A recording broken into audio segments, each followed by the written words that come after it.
I'm going to call this meeting to order. It's 9 o'clock. Hello. Ms. Hamilton, once again, would you mind? We appreciate you doing that. You'll join me. Father God, we just come now and we just thank you and praise you for just how great you are. Lord, we love you and we thank you, and we just continue to appreciate the land or the rain that you're sending to our land, Lord. We know that you just really encouraged us, and we just ask that you continue to just bless this land with more rain. You know just how much we need, and we know that it's in your due season. Father, we ask that you guide and direct our commissioners and give them the wisdom they need. We ask that you're with each and every person here in this room. Thank you for who they are and what they do, and we just ask that you give everyone safe travels home. Bless each one of our county employees, their families, and just keep everyone safe, Lord. And just thank you for this great country that we live in, and just protect the men and women, protect us. In your name we pray. Amen. Amen. I pledge allegiance to the flag of the United States of America and to the republic for which it stands, one nation, under God, indivisible, with liberty and justice for all. I salute the flag of the state of New Mexico. This is a symbol of perfect friendship among united cultures. Good morning, everybody. Good morning. I got a little tickle in my throat, so if you hear me coughing, just look the other way. First thing on the agenda is to approve the agenda. So moved, Mr. Chairman. Second, we approve the agenda. All those in favor say aye. Aye. Agenda approved. Approval of the minutes from July the 28th and July the 11th joint meeting. Moved and second that we accept the minutes of the July 28th and the July 11th joint meeting. All those in favor say aye. Aye. Aye. Motion passes. Approval of payroll and accounts payable. Chair would entertain a motion. Moving second to approve the payroll and accounts payable. All those in favor say aye. Aye. Aye. All right, on to public requests. At this time, if there's anybody in the public would like 3 minutes to speak on something, now's your chance. Seeing nobody, we'll move on to elected officials. Ms. Sanchez with the Treasurer's Office.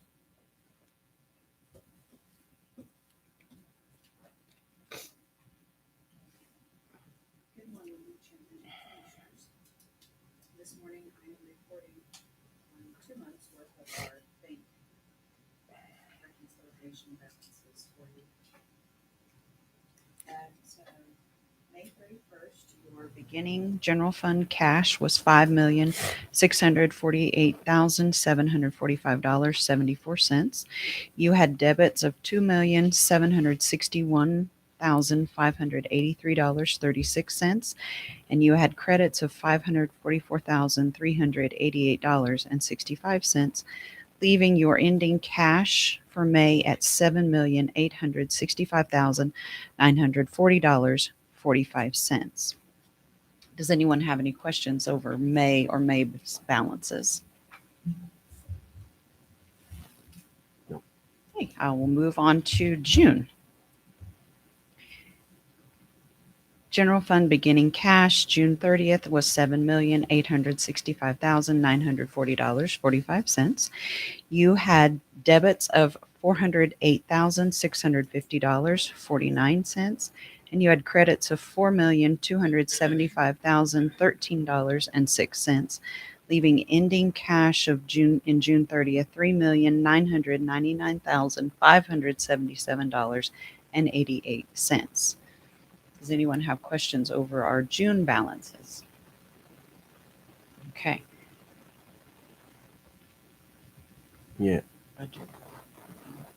Yes. That later? So we just want to highlight a few things. So we do have one small change to beginning cash balances. There was a very small influx just because of some journal entries that we had to go back and post effective the end of June, but we did that in July. Correct.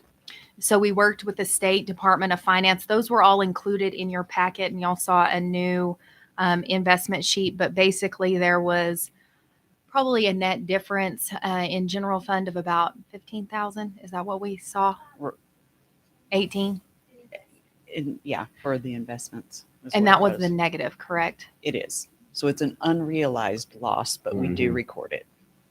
Yes. So we just had to correct those. Just want to make sure that the commission's aware of it, and that was included in your packets, reflected in those numbers. Okay, Thank you. that's it. We appreciate you, Ms. Sanchez. Thank you. On to detention, Ms. Ramsey. Good morning, Chairman and Commissioners. Is that on? Our facility count this morning is 49. We have 11 females and 38 males. Out of county is 0. Our total bookings for July is at 67. Our number for releases for July are 64. Transported for July are 0, but we just got 6 out last week. Number of restricted housing is at 0. For our billing, we have Guadalupe County, and it's at $2,325. Detail work, we had detail workers out at the fairgrounds to help with the mowing and weed eating and cleaning up. We will be revisiting the grounds before the 17th. For our MAP program, we have 9 in group counseling, 11 in individual counseling, 3 on medication. For the academy, we have 3 graduated from the academy last month and 2 more in the academy this week. And that's all I have. If you have any questions. Good. Thank you. Thank you. We're doing good out there. Mr. Costa Flores, healthcare. Do we need to go into indigent? Good morning. Yes. Mr. Please. Chairman, I'll move to go into indigent meeting. Been moved and seconded, we go into indigent. All those in favor say aye. Aye. All those opposed? We're now into indigent. Okay, so I have an indigent burial. On May 11th, 2022, Roosevelt County received an email from John Tice, OMI in Albuquerque, informing they had an unclaimed resident of Roosevelt County. Complete description of the incident and annotations are in the document file. I researched decedent's residency, next of kin, estate, of which I located his mother.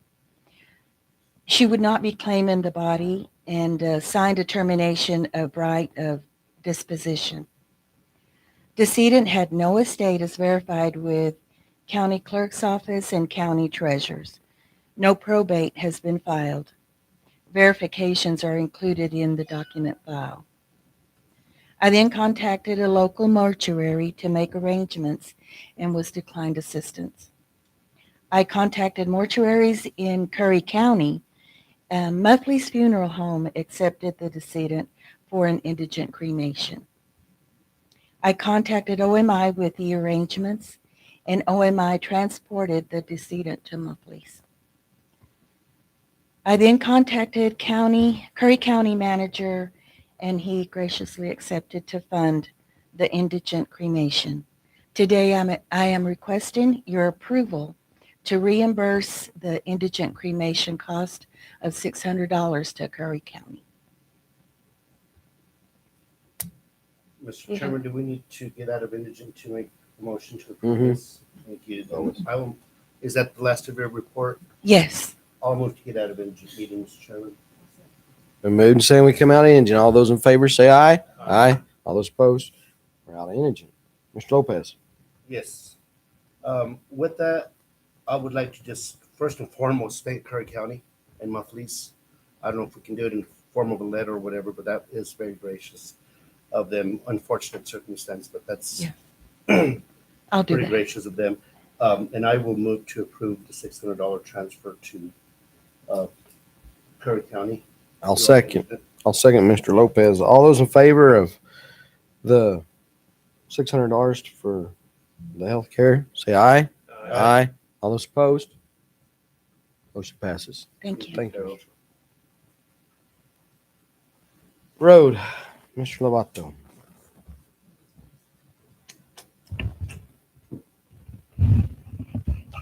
Morning, Chairman. Good morning, Commissioners. We're doing the routine maintenance, blading, cleaning cattle guards, tree trimming. We also been moving some sand down south. We also been at the fairgrounds helping out there. We finished LGRF 2022. All the paperwork will be turned into Ms. Flores today. So she can finish up on that. We started capital outlay the $300,000 that we received. We were on South Roosevelt Road O between 3 and 88. We'll be moving to Springwood and Cottonwood Springs also, trying to get those chip sealed before hopefully the contract gets accepted today later on because of the price difference. Anyways, we're trying to get it at a cheap price right now. Get it done before September 4th. That's all I got for now. Y'all got any questions? Oh, if you go ahead, Ms. Dixon. Yes, I just want to tell you thank you very much. And Dustin Anthony would like to tell you thank you very much because twice, and he's super excited. He said you did a great job. He's welcome. I'll tell you guys.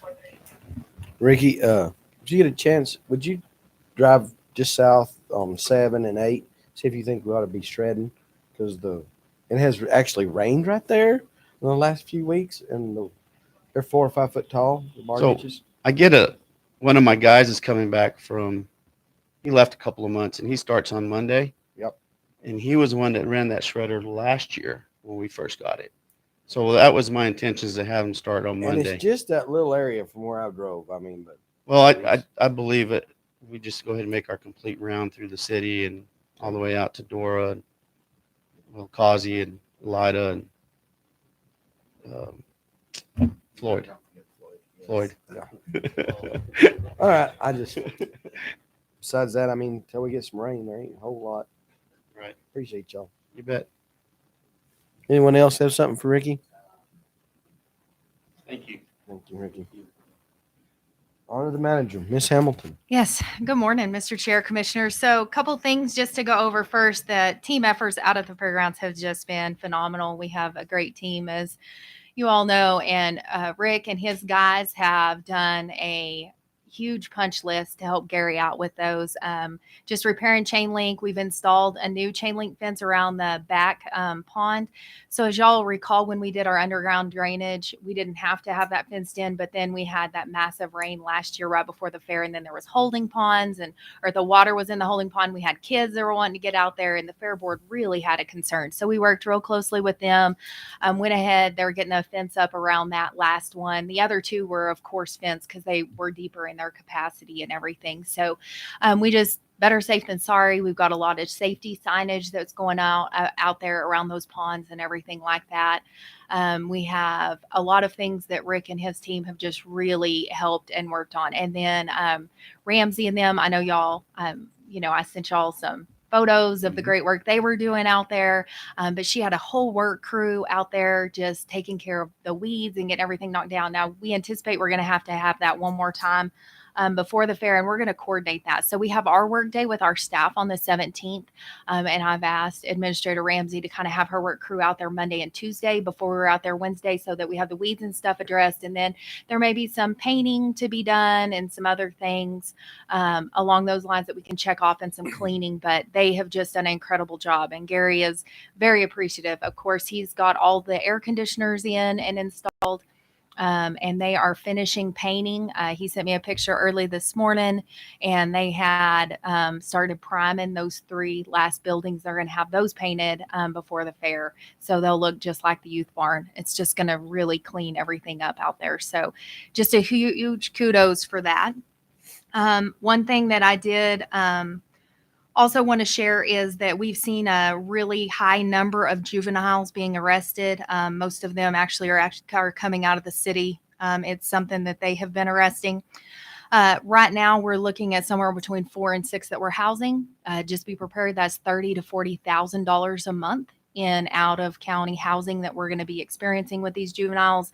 Some of them, if they're charged on really serious charges, then of course they're in for who knows how long. And so I know at one time last year we were seeing over $40,000 a month in housing that Administrator Porter was having to process. So just for y'all to be aware, that is not something that I think we had about 90,000 that we budgeted for out of county, and that may be blown in the first 2 months of this year.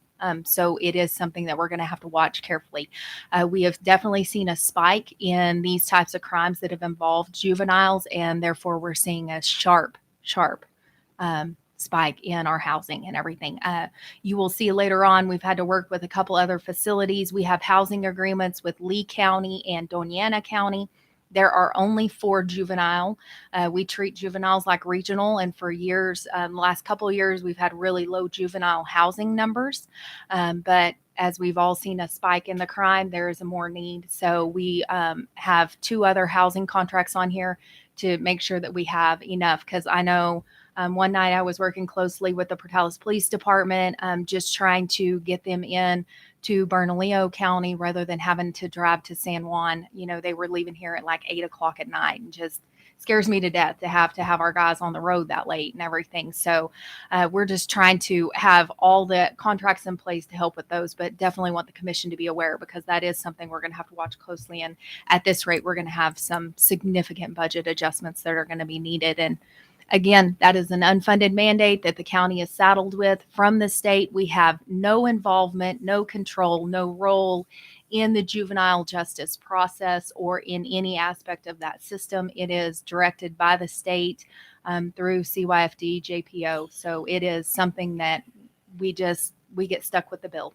So the next thing, so the really exciting news that I wanted to share. So Miss Acosta Flores has decided to stay with us for another year and not retire. So we're super young anyway. thankful that she has decided to stay on and will continue to be everything that she is in her role, which is incredible. It's a huge relief. I know for all of us in administration and Mr. Lovato too, she does so much for our road department with our paperwork and stuff. And so we're really excited that she's staying with us.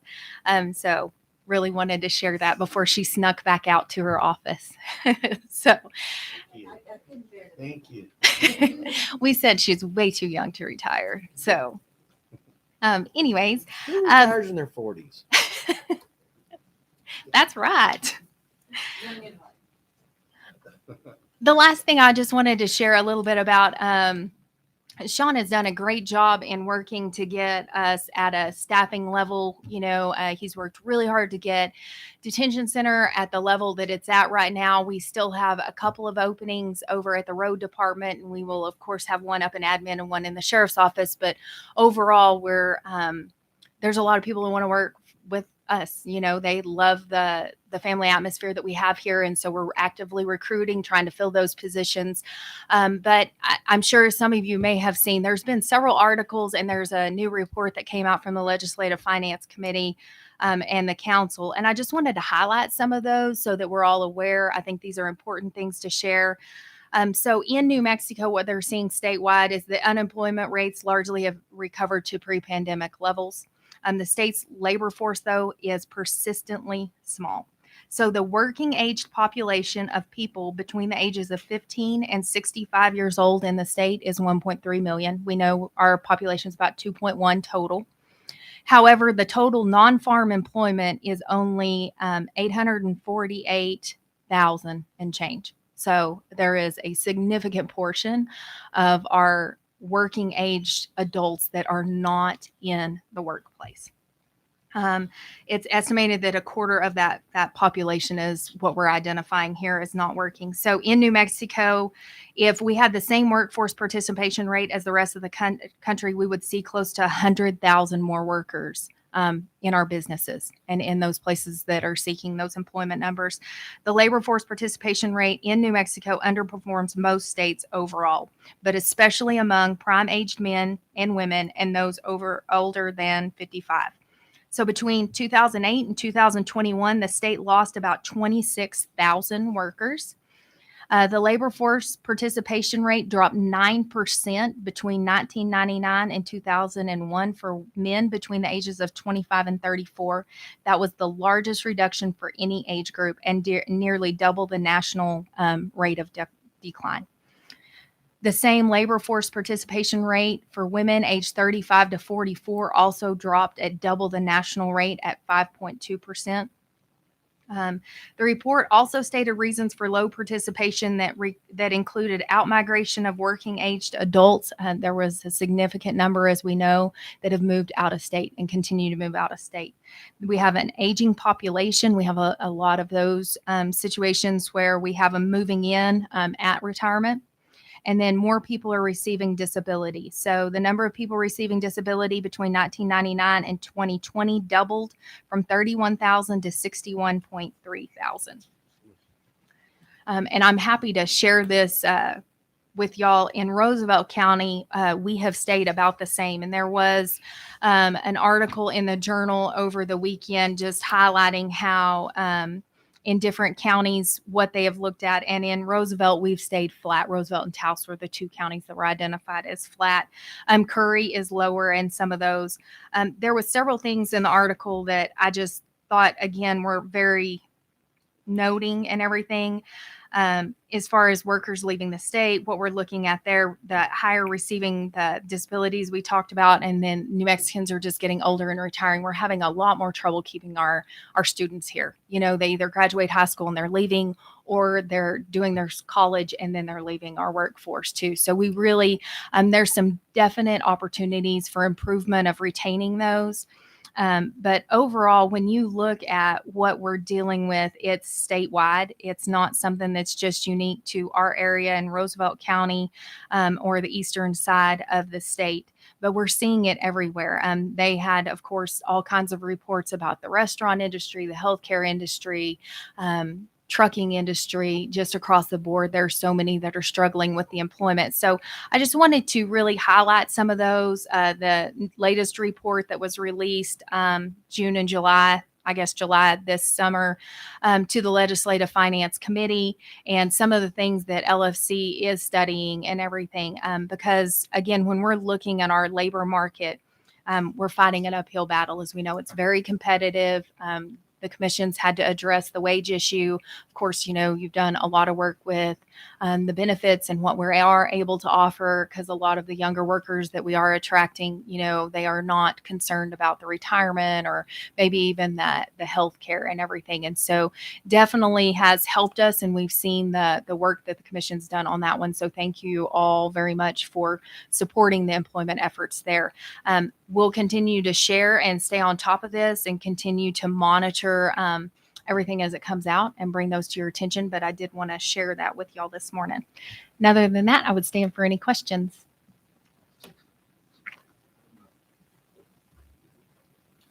All right, we'll move on to commissioners. Mr. Lopez, you have anything to say? Ms. Dixon? Smiley. All right. New business. Item A, discussion and continue of the public service negotiations with the city of Portales. Commissioner Savage and Ms. Hamilton.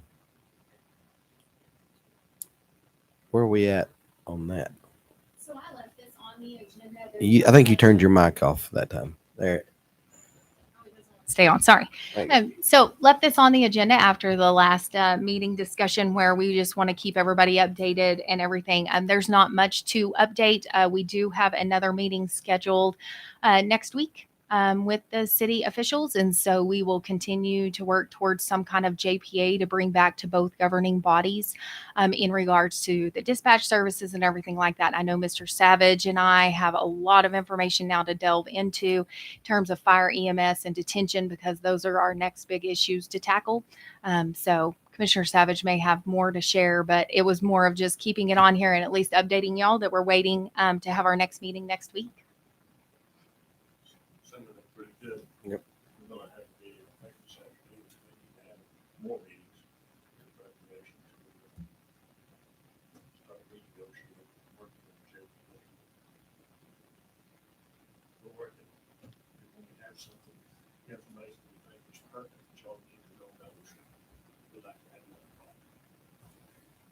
Sounds good. There's no, Mr. Chairman? Yes. Yeah, I would recommend that we be more involved as well. Especially when it's some hot topics that we're going to discuss in reference to this. I just wish things would have been a little smoother and been expedited. I really don't know the ins and outs because I'm not part of Amber and Commissioner Savage's meetings with the city, but yeah, I'd like to be more involved without a doubt. What is the status on just the initial negotiations on the $176,000 proposal? Are we at least getting by at least step one and move forward to step 2, 3, 4, and 5? Because I just think there's just a lot of confusion with this whole issue. So that's the meeting that we have scheduled with them and everything. And so that is scheduled for the 18th. Commissioner Savage and I did reach out. We asked to if they had a draft JPA that we could review and begin the process, because we definitely would like to see some type of draft document. It's much more fruitful before we go into those meetings rather than just going in there without anything to review. So we're trying to keep that moving. We have not had a response yet, but that's what we did request.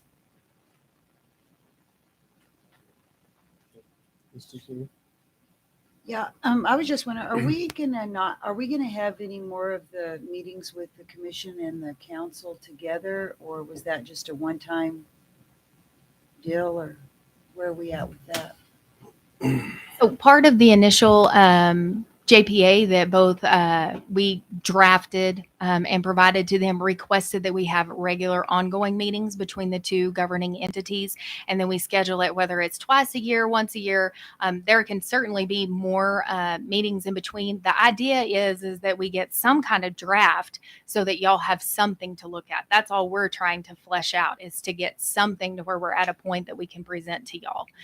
So that's not where we've seen yet, but that's what we've requested. And so we're hoping that we can see a document sometime this week. And then we also are meeting to work on our draft agreements and what it needs to look like for detention services, because that's a substantial financial burden that the city will be responsible for as well, and which will have to be offset with fire and EMS type stuff. So we'll work on those two negotiations together. But happy to try to schedule another joint meeting if that's something that we get to a point that we need. We just don't have the information yet to where we're even at that point. The hope is we can get this first JPA knocked out, and then we can move on with the next phases of the agreement. And hopefully there's only 2 more areas that we have to do. So we'll see.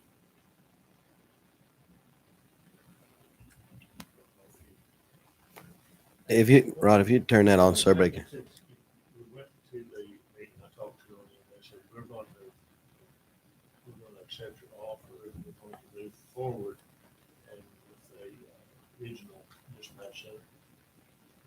So we got that information like the last, what was the date on that? 28th. The last day's June anyway. July, right? It was right before the last meeting. Mhm. Tina, and so they said, yes, we're gonna try to move forward on this, and it's not gonna be easy to do. It's gonna require quite the effort, but they're willing to move towards that. So what followed that was then they said we would like to have another meeting. We said, fine. We're open just about any time, where there were just a few days that we couldn't meet with most. We'll be glad to meet with you and continue to work on this. Just tell us when you want to meet and we'll be there. So okay, let's do it the 18th. So along with that, we agreed to meeting on the 18th. Amber asked, do you have a sample JPA that we could look at, or a preliminary JPA that we could look at and then start thinking about in preparation to our meeting on the 18th? Because a lot of our meetings that we've had, we show up to work, but we don't get a whole lot accomplished. It's a short meeting, but not a whole, it's not very fruitful. What we were wanting before we go to the 18th is to see exactly pretty close to what are y'all wanting, in writing, so we can think about what we would like, how we would like to amend that or adjust it. So, they still haven't provided that in writing what they're thinking. So we're gonna meet and kind of discuss it and kind of think about maybe what we're wanting, and we're still waiting on their response of providing us their pre-JPA. So we're working on it. Hopefully by the 18th, we'll make some progress with the city, and then we'll report to you what the progress is. Is there any more discussion on that item? Seeing none, we're going to move on to resolutions, ordinance, and proclamations. Line A, consideration resolution 2022-37, adopting infrastructure capital improvement plan, the ICP plan. Ms. Flores. We'll probably need to go into public hearing for this. Mr. Chairman, I move to go into public hearing in reference to ICIP. Been moved and seconded. We go into public hearing. All those in favor say aye. Aye. All those opposed. We're now in public hearing. Ms. Acosta. We held 2 public meetings for our infrastructure capital plan. And the first meeting was held at noon, where we gave the opportunity for people to come in during their lunch. We didn't have any attendees for that one. A week later, we had another one, and it was at 5:30 to give people opportunity to come in after work. We did have a couple of people that came in, but we didn't discuss any of what was on the infrastructure or plan or what ideas they might bring. It was more for the second part of the meeting, which was for roads. And so the road they talked about was South Rosa Road O. So it was your special road over there. And they were asking about the status. We have it down to Caliche. They, of course, would love chip seal. So Mr. Lovato worked it in to where I think it's on the chip seal for 2024 because it's next up in the queue. And then in 2 years, we can consider it for chip seal funds pending, along those lines. It's rather expensive. It's something that we do not have the funds for to be able to do that whole stretch of road. Caliche chip seal at once. We'll have to Caliche it and then in a couple years be able to chip seal it. But we did work that in on the road plan, 2024 and 2026. Thank Mm-hmm. How many miles? you. 2. It's from 8 to 10. Off the second curve on Yeah. the highway on down to 10 there. And there's a couple of dairies down there and a lot of hands going to the dairies. And because of extreme drought conditions, the road gets in a bad condition because of excessive traffic, excessive weight, gets in poor condition very rapidly. And unfortunately, we can't make it rain. So I get quite a few calls on that road, and so I tell them, we're working on it, we're doing the best we can. Well, there's numerous houses that down that road too, not just the dairies.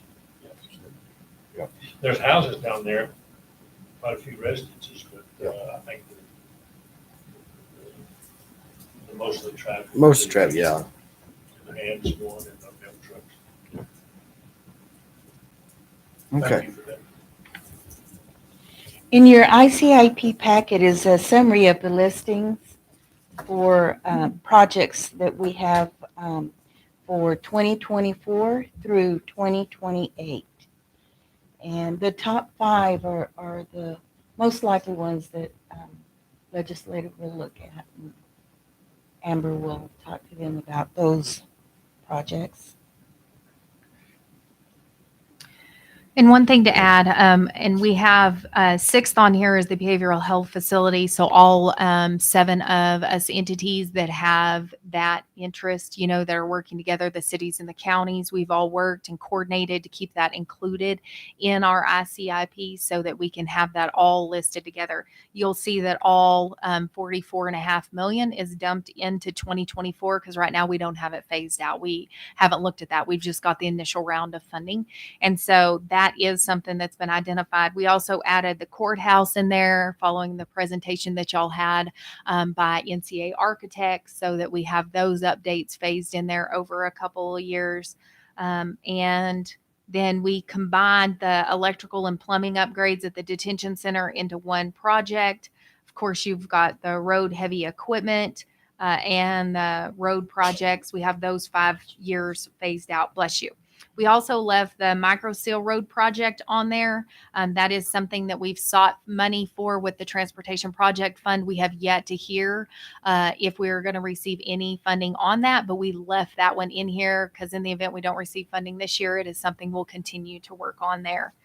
And then the other things that, like, I think the last one that rounded it out with the Windmill Museum, which is primarily like the installation of the decorative fencing around that park itself on the inside, as well as the signage and trash receptacles and such. So that pretty much rounds out the asks for 2024 based on the prior list that y'all had. We roll anything that we don't have funding for, as y'all are aware, and just keep moving it down. And then we update and keep our 5-year road plan. And then later this fall, y'all will be revising it and making any kind of necessary adjustments that y'all need to it based on what we receive funding for, what the LGRF funds knock out, as well as the 2. We have about $790,000 worth of capital outlay that Rick and his team are starting to work through. So we'll have a better idea of the roads that will need to be worked in on the list, and y'all can decide where to add those in and how to adjust. But Ms. Acosta Flores has worked really diligently. She's reached out to all the elected officials and department heads on numerous occasions. And of course, Gary, it's mainly the maintenance and the road department and detention that have those facility upgrades and type things that really qualify to have a big enough dollar figure for this report for y'all. Do you have any questions? Chair to entertain a motion to come out of public hearing. Second. The move second, we come out of public hearing. All those in favor say aye. Aye. We're now out of public hearing. With that, I'll make a motion to adopt the infrastructure capital improvement plan 2022-37. The move second to accept the ICI plan. All those in favor say aye. Oh, it's a resolution. We're going to have to roll call vote. Mr. Grider. Yes, sir. Yes. Yes. Yes. 5 yes votes. Sorry about that. Resolutions have to be roll call. Thank you. Thank you, Ms. Costa. Procurements, contracts, and agreements. Request approval for contract renewal with Desert West Enterprises for emulsion materials. Mr. Lovato and Ms. Ferreira. Yeah, have her come up. You're not going to stand up there with me? I just, yeah. That's fine. Oh, they come. She's got a camera at the house watching me, I'm assuming, because she's got the same colors I do. Just teasing. Yeah, we're a team. So Desert West had come to us with a proposal for this next coming year because of the price of the emulsion has gone up significantly, and he would like to go up from $2.70 per yard to $3.30, and at an average that would be we're about $33,000 roughly per mile right now to do a micro seal. It would jump up to about 40,000 to 42,000, depends on the width of the road. A lot of it, some of my roads are 19, some of it's 22, 24. So this is like what you did on Road 8 and Yes, sir. Road P? Is it P? PAY, Sundell, Road U.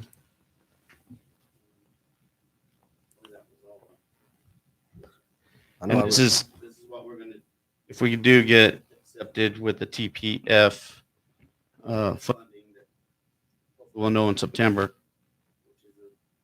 which is $2.8 million. Anyways, that will be part of it. And we will do, instead of, I think it was 70 something miles, it'll be a lot less pricing.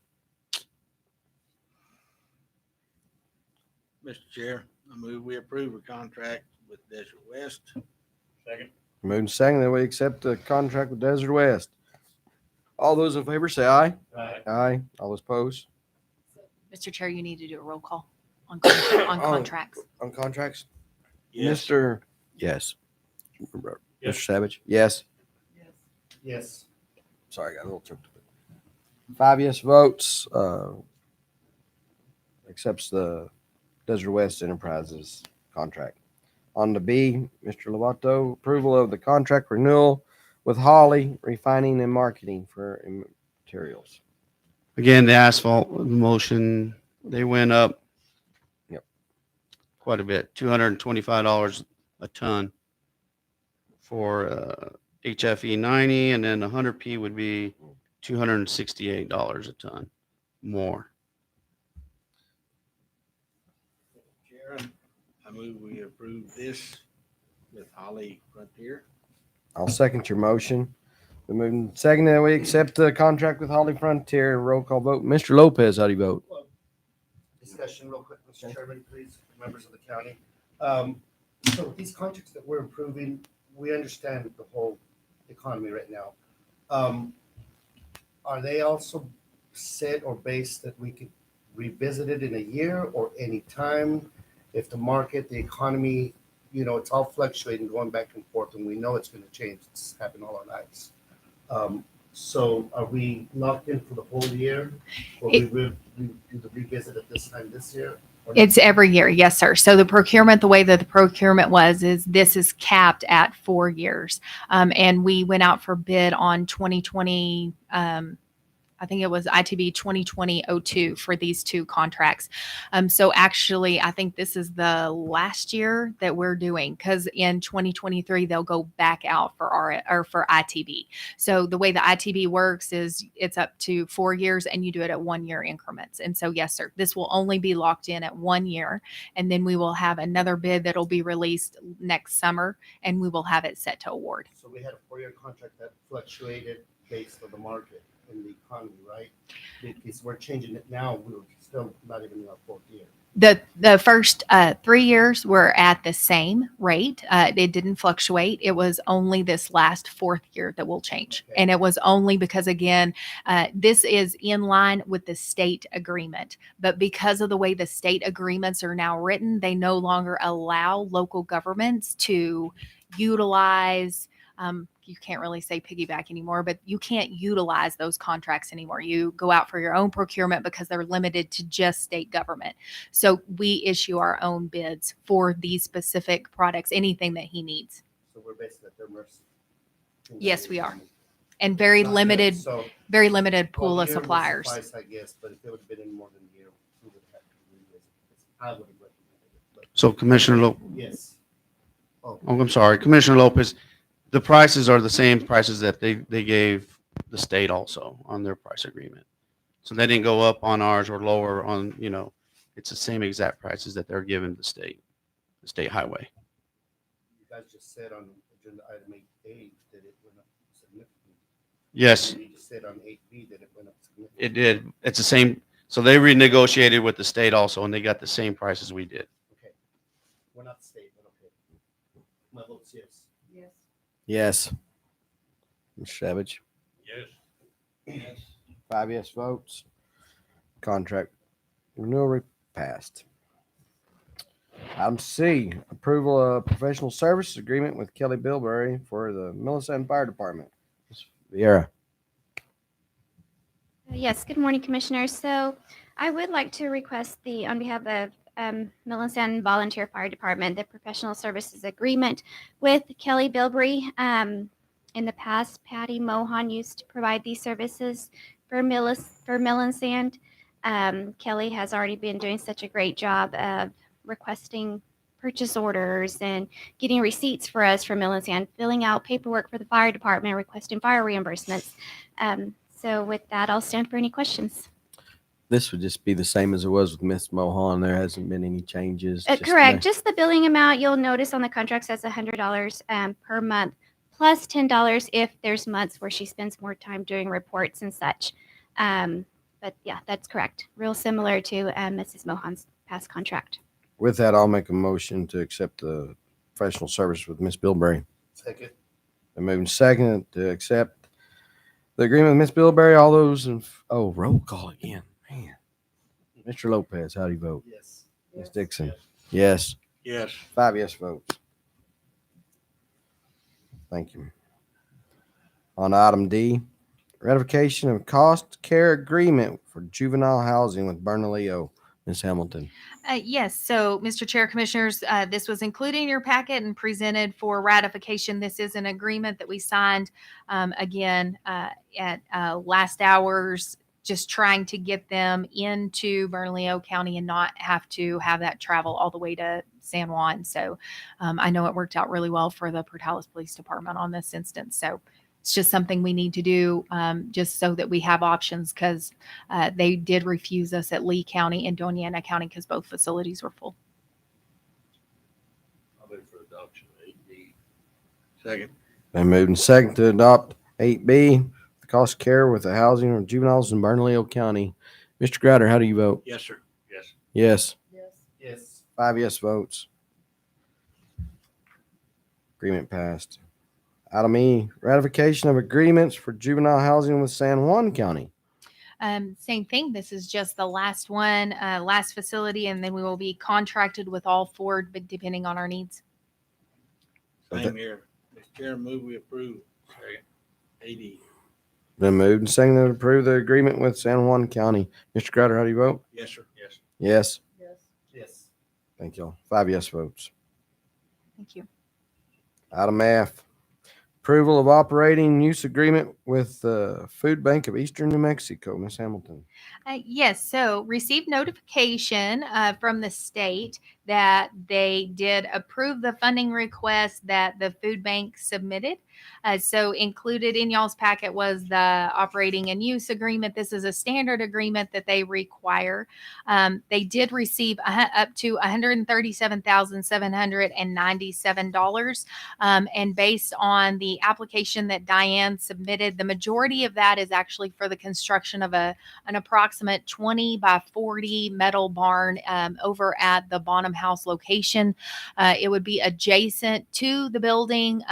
When she came and presented the request, she wanted to set up a grocery for good type project where we have a permanent food bank location here. I'm sure if any of y'all have traveled around La Casa on Distribution Fridays, you have seen the lines. I know just when I went and checked it last Friday, it was after 9 and it was clear back down to Greyhound Arena still, and they line up sometimes as early as 5:30. So there is a significant need in our community and surrounding area for these services. And I think it'll be phenomenal to have this stuff here. So it'll require a procurement process. We have to go out for bid for the construction of the building.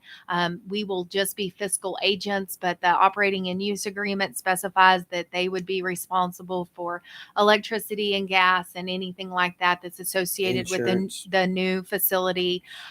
We're going to own the insurance, so they will have to have their own insurance coverage as well, but we're also will include that on our building, and that will be a minor cost to the county because of our property and liability coverage through CRL. It'll be very minimal cost. I want to say the new road barn was less than $1,000 in its entirety, and so we won't have a huge. But again, it's something that our residents I was just are wondering needing. with the traffic that'll be on there, what the insurance would be like. They'll have their own coverage for those kind of, protections for their staff and for any kind of workplace injuries or anything like that. But I think they have it set up more as a drive-through.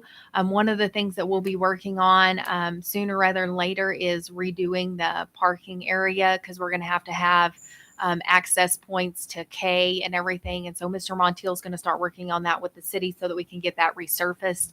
We can use the federal funds for that. And then the commission will need to decide at some point what the vision is going to be for that building and facility of what to do with it. So the outside renovations, the windows, the doors, all of that stuff has been completed. Now it'll just be more of the internal stuff that needs to be reworked. We are looking at relocating Mr. Montiel's office over there, regardless, because we need somebody in that building. As we all know, when they sit vacant, it's never good for any facility like that. We've got to keep them operational. But once y'all decide, if you see the EOC / center, we need an emergency operations center for the city, the county, across the board. But we also talked about utilizing it for the law enforcement aspect as they need it. So all of that will come back before the commission. Y'all can decide how y'all would like to envision that building.